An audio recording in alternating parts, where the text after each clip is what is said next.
হ্যাঁ,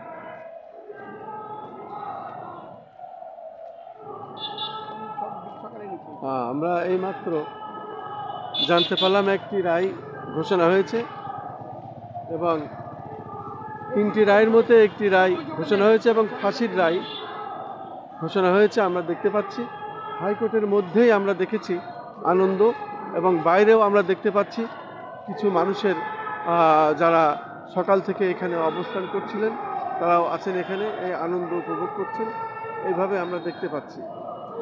এখন যে রায় ঘোষণা হলো, একটি রায় ঘোষণা হয়েছে এবং ফাঁসির রায় ঘোষণা হয়েছে, এবং সে কারণে আমরা দেখতে পাচ্ছি হাইকোর্টের সামনে মুহুর্মুহু স্লোগান চলছে এবং এই ফাঁসির রায়ে আনন্দিত হয়েছেন যারা।